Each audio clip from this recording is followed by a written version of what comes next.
Today on the Yang Gang Roundtable, we interview Congressman Ro Khanna. We wanted to maximize time with the congressman, so we started doing our intros as soon as he entered the room, and the Twitch stream didn't catch the very first of them, so it just starts, we'll call it in media res. If you want to follow me on Twitter, you can follow me at Jeremy Sammons1. That is JeremySammons and the number 1. Thank you, Jeremy. My name is Shale. I am the lead producer and founder of the show. I created it to bridge communication gaps in the disparate and very sort of nuclear as in family, UBI advocacy community, so we could be better allies, form a stronger coalition, and end poverty. My Twitter is at SHAELRILEY. And thank you again for coming. Faye, another one of our producers. Hi, my name is Faye Koo, and this is Zephyr. Zephyr, you want to say hi for a minute? Yes. Hello.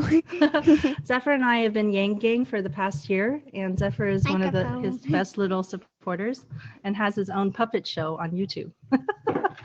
So me and Zephyr, I'm attending the Texas State Democratic Convention right now as a delegate, and I'm in the AAPI caucus down here. Thank you, Faye Koo. Yeah, Twitter is Palestine Math. At Palestine Math. At Palestine Math. I didn't mean to cut you off. Mia. I am Mia. I'm at Mia Songbird on Twitter. I am a special needs mom and a freelance artist, and I don't want to take up too much time and let somebody else have the stage here. So good to see you. Thank you, Mia. Ben. Hey, I'm Ben Doyle. I'm the community outreach lead for In the Fight, which is a new progressive political community in North Brooklyn primarily. I was not Yang Gang during the primary, and Shell has me on to be like a little minor skeptic, which speaks very well about the open-mindedness of this group. So thank you very much. It's got to be a big tent. You know, we can't just have an echo chamber. So thanks for coming on, Ben. Old friend of mine. And another old friend, Moto. Hi, I'm Moto, Middletown, New York. Old friend of Shell's, and pretty much a business and medical writer, part-time programmer, and former Bernie bro. It's one of my political gurus, I always say. Very, very smart guy. Claire Wong, who I see on camera for the first time. It's very nice to see you. You haven't been on the show in quite some time, so welcome back. Hi, Phil. So I'm Claire Wong. I'm a healthcare consultant. I'm a fan of Andrew Yang, as well as Bernie Sanders, Marianne Williamson, and Tulsi Gabbard. Thank you, Claire. And Jacqueline Holman has been here from the beginning on our show. I'm Jacqueline Homan at Jacqueline Homan on Twitter. It's at Jacqueline Homan, JACQUELINEHOMAN. I'm the author of the book Classism for Dimwits, which is available on Kindle. I dropped the price to the lowest that Amazon would let me do it. And other than that, I've had a complicated, complex life that can't fit into a soundbite. I'm nobody important, nobody special, and I'm not really particularly talented. I don't have an important job. I never got to make it to middle class. But I'm pretty damn good at reading candlesticks on a chart.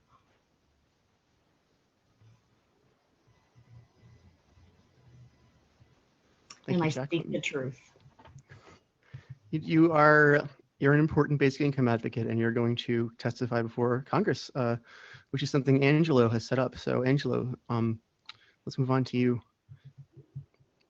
My name is Angelo Mendoza. I am a small business owner, former musician, and UBI advocate who is currently leading a team to testify before Congress for emergency UBI. Thank you. Thank you, Angelo. Kiko Sono. Well, thanks for having me here. Thanks for coming. My name is Keiko Sono. I'm from Woodstock, New York. I'm the founder of Forge Collective. It's a nonprofit open platform for creating a humanity-forward society. And I look forward to speaking to you guys more. Wonderful. And Faye Doney. Yes, hello. I would classify myself as a nomadic advocate for UBI. I have been fully nomadic for a year and a half. My Twitter handle is at Tisdony, Tisdony. Thank you, Faye. And Scott Santens.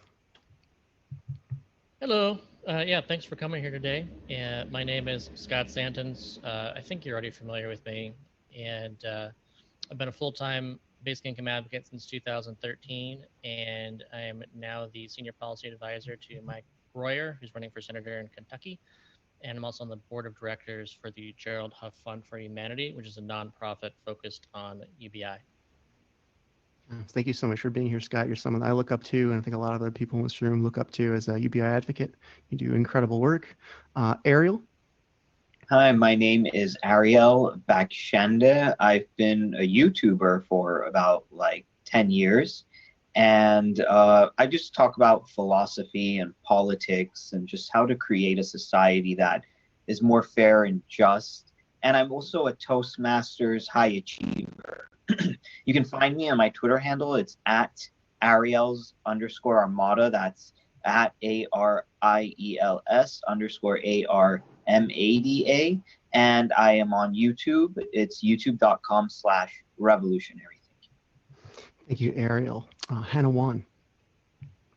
Hi, my name's Hannah Wan. I'm an independent activist from Seattle, currently in Los Angeles in support of Black Lives Matter. I am a former senior staffer for David Kim, who is running for Congress in California's 34th district. And Representative Khanna, you may remember that meeting with Andrew Yang when he expressed his intention to endorse David. That was Humanity Forward's, that was Humanity Forward's API Leadership Council. I'm also on the steering committee for that, working with Don Sun and Joy Guo. So I recently left the campaign to co-found Testify for UBI with Angelo after your buddy Tim Ryan gave us a verbal invitation on this podcast right here to have a panel testify in front of Congress in favor of UBI. So people can follow that project on Twitter at Testify for UBI, and I'm on Twitter at NowHannah1. And I just want to thank you for being here, and I look forward to a great conversation. And thank you for being here, Hannah. We're very happy to have you. Thank you. And finally, we have Sheridan. Thank you so much, Shale. I'm from Albuquerque, New Mexico. I'm a small business manager and a longtime Andrew Yang fan. I found him in late 2018. All right, thank you, Sheridan. So without further delay, I'd like to open the floor to questions for Congressman Ro Khanna. Ariel, do you want to start us off? Oh, sure. So, as you know, Andrew has been talking about this a lot, Andrew Yang. He said that, how can we get our government in the 21st century?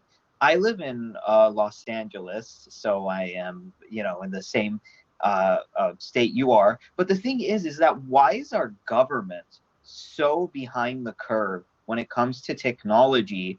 And you, as a congressman who represents that part of Silicon Valley, what can we do to get Silicon Valley and Washington, D.C. to talk to each other about all these technological disruptions and what they're doing about, the employment opportunities we have and the kind of, so technology can lift everyone up rather than just being looked at this thing that's like, oh, it's going to get rid of jobs. I think that's important. Ariel, it's a very important question, a great question. I believe we need to democratize the access to the technology economy. Right now, it's basically 4 or 5 superstar cities, LA, San Jose, Boston, Austin. There's no reason, especially post-COVID, where so many people are working remotely and where companies have realized you can do remote work, that we can't expand these opportunities to have these innovation jobs in rural communities and minority communities. And Enrico Moretti, the economist, has shown that they have a multiplier effect. So if you have a core group of innovation jobs, that leads to jobs in welding, jobs in construction, jobs in manufacturing and services. So our challenge first is, how do we give more people these opportunities, more people basic credentialing, and creating more tech hubs across the country. The second thing is we have to protect people's privacy and dignity. I mean, people need to understand when they're online that their data won't be manipulated, that their information won't be stored forever. And those are things that I've come up with an Internet Bill of Rights that with Tim Berners-Lee, was one of the founders of the web, that I hope we will consider. And then the final point where we need better understanding is to make sure social media is a force for improving deliberation, not hurting democracy. I mean, yes, we've given everyone access to speech, but the speech shouldn't just be amplifying propaganda or misinformation or outrage. And how do we create healthy forums in the 21st century that actually are encouraging conversation? Audrey Tang has done this in Taiwan. It's an impressive model. We have to consider, how do we do deliberative forums here in the United States? I guess I'll pick that up. In addition to getting these opportunities for jobs into rural and minority communities that are generally underserved, how do we get more meaningful services like banking to rural areas that don't have cash flow that meets what a bank would say is profitable enough to set up a branch there? Well, it's a great question. How do we do that? I mean, community banks are 97% of banks in this country, as you know, but they only have 16% of the assets. Total assets are 18 trillion. And you look at the Small Business Administration, in a typical year, they give $30 billion of loans. That's a drop in the bucket when you look at 18 trillion. So what I think we ought to do is have the Federal Reserve loan to community banks directly. They can keep the small business loan as collateral, but they're allowed to loan. And if they loan to small businesses and keep the small business loan as collateral, they will free up a lot of these community banks to be able to give loans to small and medium-sized companies, many of whom don't want to be Google or Facebook, but want to have a 2x, 3x return and are supporting the livelihood. So that's one way, I think, through Fed policy, that we can democratize access to capital. The Feds have had no problem bailing out corporations or infusing cash towards banks. They should be willing to do that for the community banks. Is it okay if I go back to that person you just referenced that was Taiwanese? Because I'm also Taiwanese, so I'm super interested in innovations that they're doing over there. I'm going to type up the name so everybody can find this person to read about. What is the name of the person that you? It's Audrey Tang. She's the digital minister in Taiwan, and she's created a number of digital forums for the government to solve problems where the country has been polarized, and they have these conversations on these digital forums that she's created, and have found that they are able to come to consensus on different problems. So it's one model of someone who's doing innovative work to deal with the polarization on social media and using technology to create more deliberative forums. How can you spell her last name for me? Audrey is the first name? Audrey, and I'm pretty sure it's T-A-N-G, but she's the digital minister in Taiwan. Okay, thank you very much. And Faye? One of the smartest. We have two Fays here. Sorry. Please go ahead, Ben. Yeah, she has one of the smartest plans also that I've ever seen to deal with misinformation and like targeted disinformation campaigns without like direct censorship. It's really, really smart. What does she recommend? She recommends, basically they do rapid response really, really fast. There's an article that was written up on this, but like, so every ministry has like 30 minutes and they have a system of like flagging potential disinformation campaigns, and they'll get the ministry to respond with like a catchy meme that embeds the counter argument so that it gets to people before the disinformation does. It's really smart. And like, you know, obviously they're dealing with China, so they have a serious adversary to worry about. But yeah, it's very impressive. And how does that go viral, though? Does it go viral as much as the disinformation? That's the idea. I mean, I've read one news article about it, found it really striking. But yeah, I thought it was very smart. Interesting. So I wanted to chime in and ask a question regarding the Internet Bill of Rights. What does that look like? And I would love a little elaboration on that. It sounds very fascinating and very needed. Sure. It's basically it's protecting people online for their privacy and their rights. So before a company can collect information about your data, they would have to have your affirmative consent. You would have to consent. You'd have to have the right to know what's happening to your data. So tomorrow, if you wanted to ask Google or Facebook, what's happened to the data? Who have you transferred it to? You would have a right to know that. You'd have to have right to have your data deleted on those platforms if you wanted those data removed. You'd have the right to transfer your data to somewhere else. You'd have the right to access to the internet I believe that it's a First Amendment and 14th Amendment right. You can't have actual speech in America today if you don't have access to the internet, and you don't have access to jobs or healthcare under the 14th Amendment, or education, unless you have access to the internet.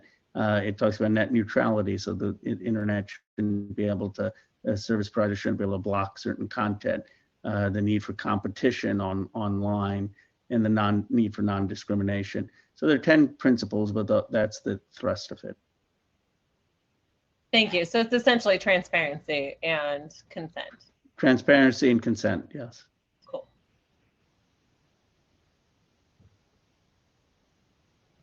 Jacqueline, are you here? Yeah. Yes. Did you have a follow-up on the other question? No, what I had was one short question for Congressman Ro Khanna, and that is, I wanted to ask you, Congressman, if you've had the chance to review the hearings and, the testimony that was given and entered into the record by Chairperson Jerry Connolly from Virginia, Alexandria Ocasio-Cortez, that was talking about, having an honest national conversation about poverty and the truth about poverty, and the fact that there's a lot of people that are being left out of getting any jobs, period.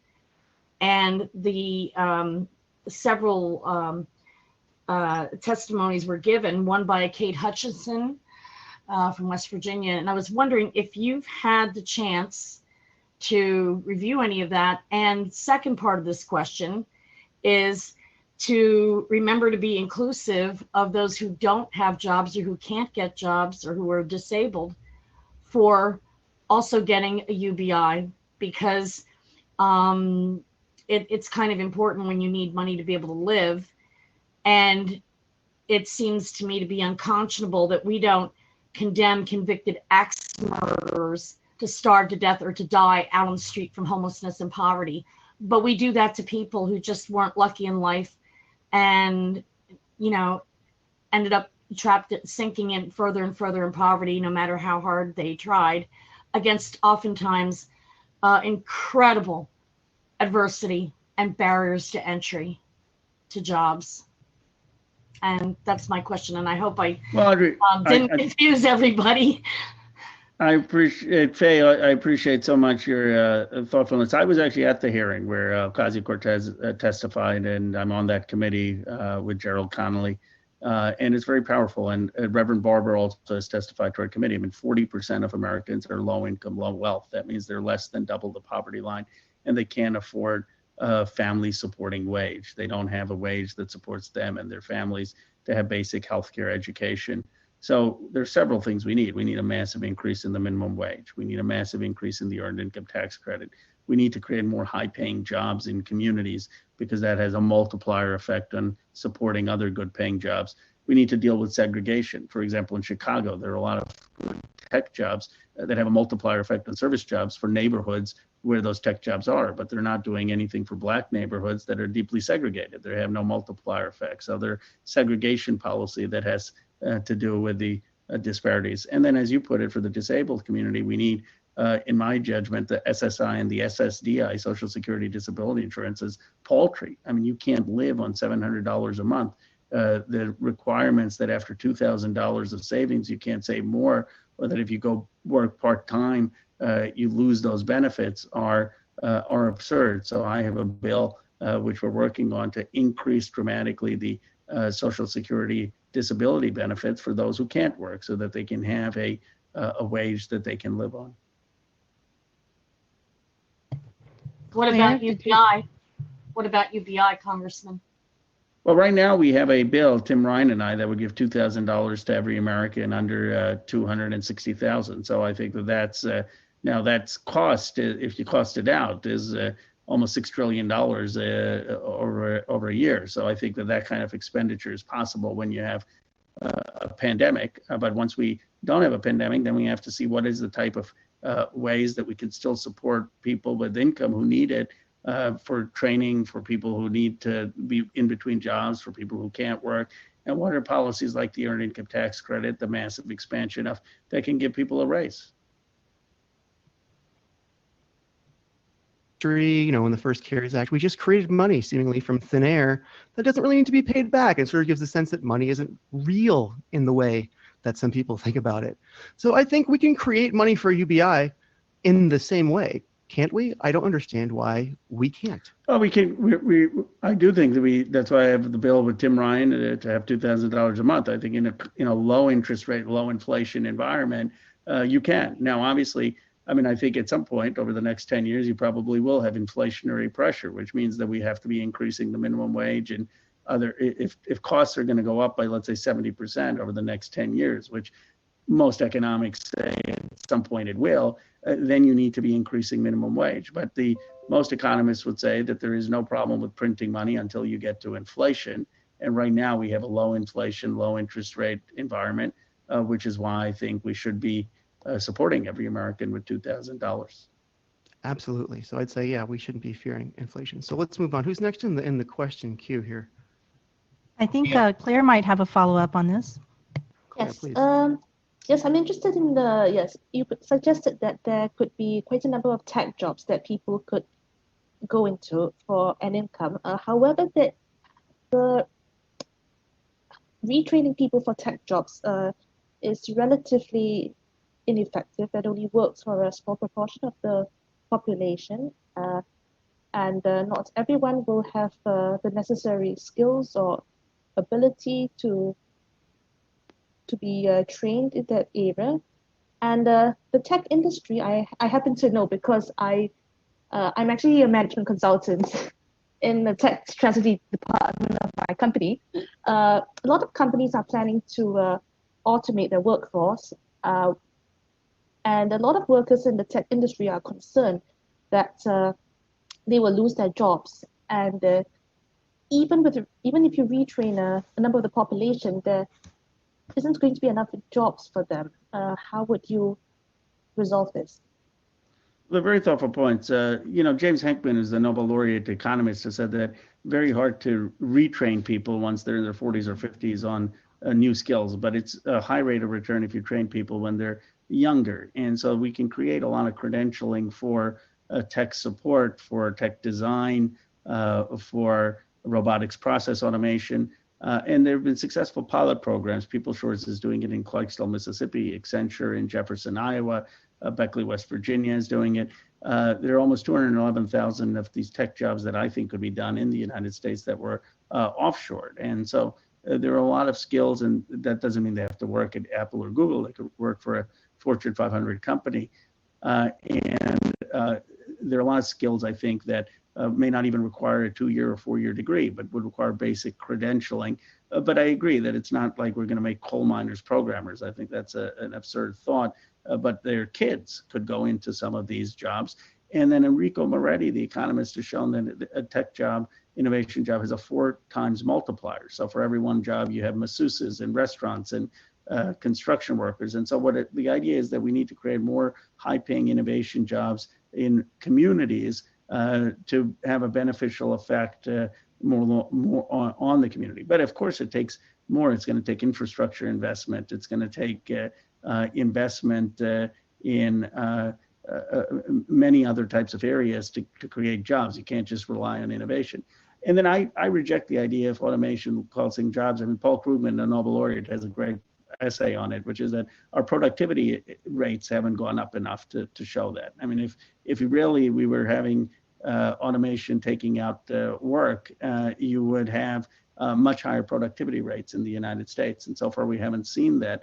And so what I do think it is it's putting a disproportionate burden on folks who traditionally had manufacturing jobs or folks who had jobs that could be automated. But the point is not that it's going to get rid of all jobs. It's that it's going to create different types of jobs. And we have to deal with the inequities of that disruption. And what would these different types of jobs and innovation be like that would... Well, I think some of them are basic jobs of robotics process automation. So that's creating all these bots that are doing things to process it, businesses, automating businesses, but they still need someone who's actually creating them. And it turns out the skill of that only takes 3 to 6 months of training, or understanding basic design software design, or understanding basic tech support, Salesforce, becoming a Salesforce technician, or understanding Amazon Web Services and the cloud and how to operate that. All of the businesses, so many of the businesses are digitally operated. They're basically digital platforms of the modern factories of the 21st century, are creating apps. So there are a lot of jobs, I think, for the next generation that can be done, and that can be a core base within communities. But I want to make clear that we also need investment in roads and bridges and water systems and the electric grid. I don't, and clean tech, and I don't think we can just create a nation of tech support or coders. I mean, that's unrealistic. What we need to do, though, is understand the innovation economy is a huge creator of jobs and wealth, and it should be more shared. All right. Do we have a question from Hannah now? Oh, Hi. we have a question from Mia. Hold on. Let's start with Mia. I want to make this really quick because I know there's a lot of people here. I do volunteer for Humanity Forward for Humanity Hangs, and a lot of people, when I talk to them and I ask them what their favorite policy is, they immediately go towards the American scorecard, which is moving us away from measuring the economy by GDP and starting to put the pressure on making sure that our people are getting taken care of first. I'm sure you probably support the concept at least. What do you think would be some ways that we can start moving people in that direction and stop getting the focus to be so heavily on how much we're producing and more on how much we're living? Well, that's a great question. And of course, Amartya Sen, the Nobel laureate economist, and Martha Nussbaum, a famous philosopher, have this approach where they call it the capabilities approach in human development, that they in the 1990s challenged the idea that the economy should be simply based on GDP. And they came up with all different types of capabilities, from our ability to have family, to ability to have health, to our ability to have recreation and play, that are the true measures of a society and a person's well-being.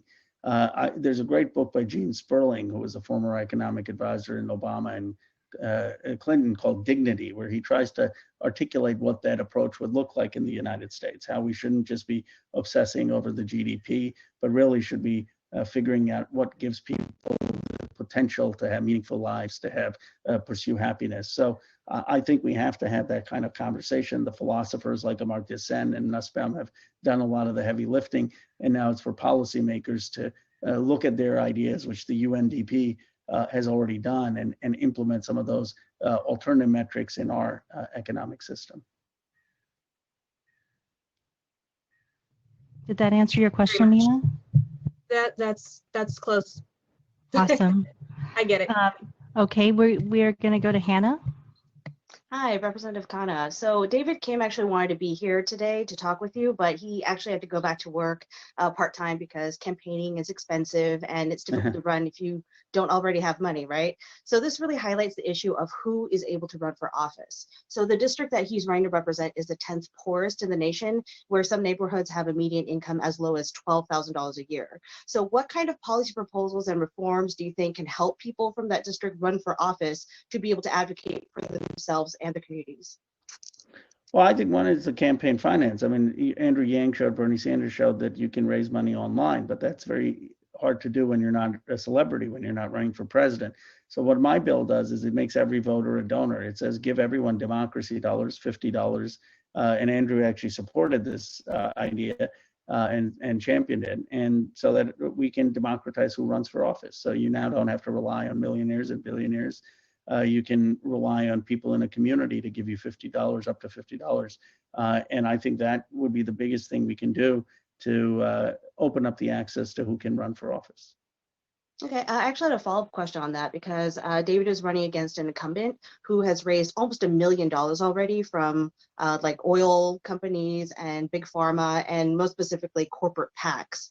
So I know David has committed to accepting zero PAC money, including from Humanity Forward. Sorry, Andrew, no offense.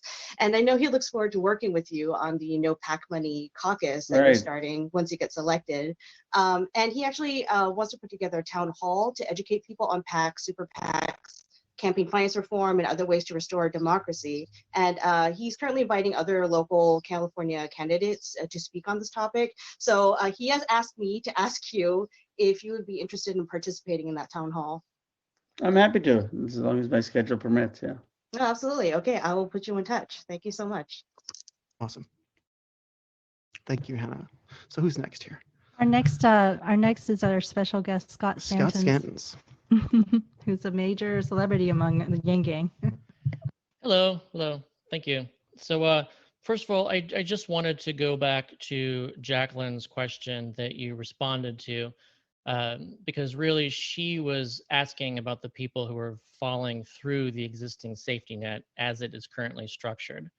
And Jacqueline knows firsthand how big those holes are.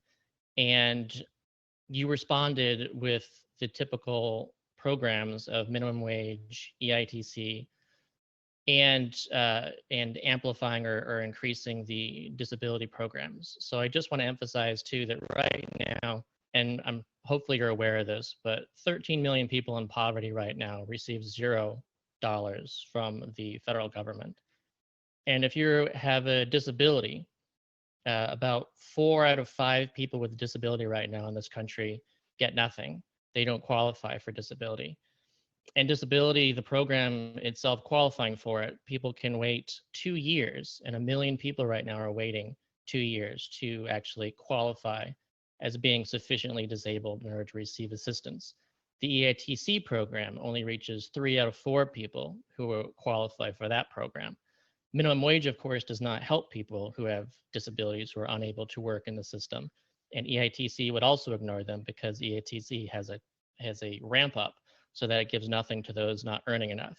So I just wanted to emphasize that there are big holes there that I think we need to come to terms with. And I think UBI is important for that because it actually reaches 10 out of 10 people instead of fractions of those people. Now, my question is actually the same as that I asked Tim when he was with us. And that question is, do you think there is someone in the GOP who is potentially more likely than others to co-sponsor your bill? I was really encouraged by, say, the recent bipartisan bill put forth by Justin Amash and Anna Presley, and I'm hoping that we can get someone from the GOP to co-sponsor your bill. And I'm hoping, if we can apply pressure to anyone, do you think that there's someone out there that is on the edge or something of co-sponsoring that you think might be able to do it? Yeah, that's a great question. I think Mitt Romney possibly. I mean, he had floated the idea of $1,000 payments. That's one person off the top of my head I could see. Justin Amash tends to be fiscally very conservative. I mean, he's obviously really very good on civil liberties issues and certain foreign policy issues, but I don't think he'd be a logical candidate for this. And then I would just say that, the goal, I think you're absolutely right to point out the flaws, but if you talk to someone like Reverend Barber, who's been leading the Poor People's Campaign, he'll tell you that part of the flaws of that, we haven't had dramatic increases in the minimum wage. We haven't had dramatic increases in the EITC. We have these flaws, which you said that SSI and SSDI, you have to be on the wait list. You're not qualifying. 13 million people don't have poverty. So it's my view is that you can also have these programs be much more robust. And had Bernie Sanders, who I was a co-chair for, gotten elected, I have no doubt he would have done that. But there are other times, I think, where in a case of the crisis like this, the most efficient way is getting money out to people who need it. And that's what Tim Ryan and my bill does. Right. Getting money to people without conditions, and so that people can actually qualify for that because they're not having to jump through hoops to get it. And so I applaud you for this Emergency Money for People Act. And also, what do you think about Lisa Murkowski? Because she recently kind of stepped in the direction away from the president, and That's she's a from good Alaska. possibility. I don't know her well, but someone like her, someone moderate Republican, I could see being behind it. Yeah, but you haven't had any conversations, or at least none that you would want to. We've tried, but we haven't succeeded so far. Okay. Okay, maybe one more question, and then I'm going to jump onto this House conference call. Okay, thank you for spending your time with us. Of course, then I'm going to call on Keiko because we have a limited 9. Okay, I'll be quick. Congressman Khanna. My question is about vote by mail. I am representing a coalition among multiple organizations in New York State right now to campaign for vote by mail. So my question is this: how are you in California fighting the Republican misinformation campaign? The Governor Newsom signed the executive order, which the Republican Party filed a lawsuit for. So specifically, what tactics has been used against vote by mail, and what are you doing to fight back? And what has been the most effective tactic in fighting back? Well, it's a great question. I mean, California, we know that vote by mail works. We know that it leads to far, far more people voting, more minorities voting. It makes it much more possible for non-incumbents to run. And we have to just combat the falsity. I mean, right now there's just falsity that it's somehow fraudulent. If anything is less fraudulent, it's a very transparent process. It allows increased participation. And so I think we just have to continue to get the facts out. The president has an incentive not to have everyone turn out. I mean, it's obvious that he doesn't want a large minority turnout, large young person turnout, large women turnout. That's how he loses. And he knows he can't win if there's a large turnout. So he wants to minimize turnout, and that's why he's trying to reduce the vote, and we need to push back. I just say I've been in touch with Andrew quite regularly. I think it's very important, but particularly at this time where we've seen some of the Asian American China bashing, that in addition to everything else, that Andrew have a voice. I think he needs to be part of Biden's cabinet. I think we need to push to have him in a very strong leadership role in a future administration. And I'm committed to working with him because I believe in a 21st century that cooperates more than confronts, that looks to build our relationships with other nations to move towards a more just, multiracial, multi-ethnic democracy. So I appreciate all your passion. What you achieved was remarkable. No one knew who Andrew Yang was in this country. Now probably most of the country does. And many of his ideas, of course, are directly influencing the Emergency for People's Act that Tim Ryan and I did. So appreciate your passion. Hope you'll continue to engage in social media, and on my Twitter account, on Facebook, on Tim's account, on Andrew's account. That really helps to push ideas you agree with, or push back if you disagree with something, but just the engagement really makes a big difference. So appreciate your activism and appreciate you sharing this forum with me. Thank you, Mr. Ro Khanna. Mr. Thank you so Khanna, much. are your Twitter DMs actually open, and are we able to actually Twitter and talk to you that way? Do you actually? Yeah, no, sometimes I get so much Twitter DM that I have in Canada a staff member assist me, but they always share the DMs with me. And so if you follow at Ro Khanna or at Rep Ro Khanna, either one, I should see a lot of the messages. And of course, if you reply directly publicly, I read almost all of those. May we send you a follow-up letter with additional questions that some of us have? Of course. Thank you so much for joining us for this limited time. Shayla, Yeah, thank you. And before you go, I just want to let you know that we are also at your service. If there's anything we can do as UBI advocates to get that bill passed, to get the legislation of $2,000 a month that is life or death for many of us in this room passed, please reach out to us. We will do everything we can. Well, thanks, Joe. Well, one thing would be helpful is just to get you have such a wide social media following to have the People's Act, Emergency for People Act in a social media tweet and tagging me and Andrew maybe, and trying to get as many people to share it because people in Washington pay attention to that. And if they we will do exactly that. We will do exactly that. We will set up a time. Thank you so much for coming. One good piece of news I wanted to give Congressman Khanna is that in Texas we have managed to put the UBI into the platform. Oh wow! Onto the That's Democratic awesome. Platform. Yes, we have Hexel, Colorado, and his team of many volunteers all across Texas to thank for that. So tonight we're voting on it, but I'm pretty confident it's going to pass the vote because it's already been, all the work's been done by the committees. Yeah. Terrific. Well, thank you so much. Thank you again. Thank you.